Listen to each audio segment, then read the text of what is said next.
نعم. في التائهون تقول إننا، أو إحدى شخصياتك، إننا نجد بسهولة العزاء لفقدان الماضي، ولكن ما من شيء يعزينا لفقدان المستقبل.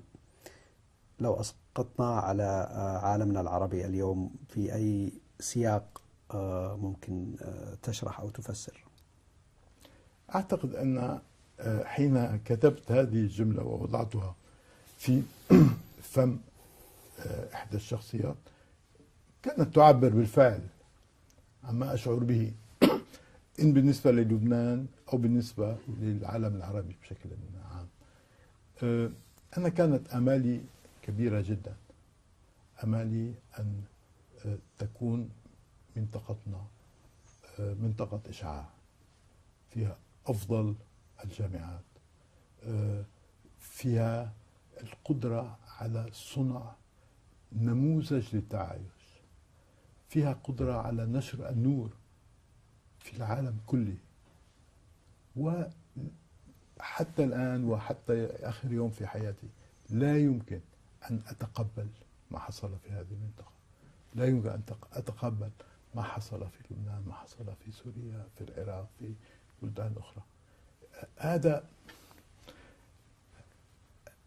هذا التدمير لكل ما كنت آمل به، ولما كانت آمال والدي وجدي وكل من في عائلتي كان يأمل فيه. كما كانوا يقولون أن تصبح شعوب الشرق، هكذا كان يكتب جدي، لأني حين وجدت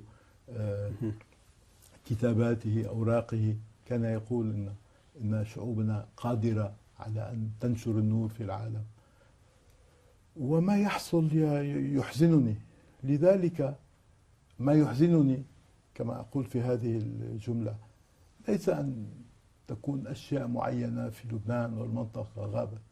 ما يحزنني فعلا هو أنني أنظر إلى المستقبل فلا أجد فيه أي شيء مما كنت آمله. وهذه مأساة، رغم أنك في البدايات ما سمي وقتها بالربيع العربي، مثل كثير من المثقفين في المنطقة تحمست وتفائلت. أنا تفائلت بالفعل، تفائلت، وشعوري أن المرحلة الأولى مما حصل منذ نهاية 2010 والأشهر الأولى من 2011 كان يدعو للتفاؤل. كانت هناك رغبة فعليا في بناء مجتمعات عصرية ديمقراطية. كانت كل الشعارات مشجعة. وأتت المرحلة اللاحقة، بعضها بسبب القمع وبعضها بسبب تغيير تركيبة المعارضة وتركيبة التظاهرات.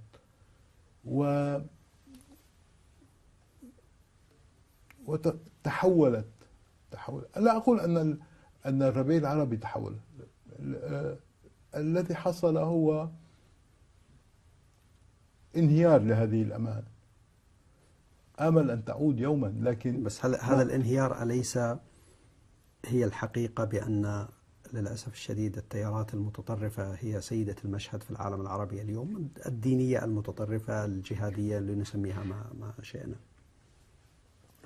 بالتأكيد لو كانت الحركات التي تنادي بمجتمعات أكثر انفتاحا وأكثر عصرية وأكثر ديمقراطية هي التي انتصرت، كانت الأمور اختلفت. في الحقيقة أشعر أن ما حدث في الربيع العربي أو ما سمي بالربيع العربي أتى في مرحلة كانت على أي حال مرحلة تراجع.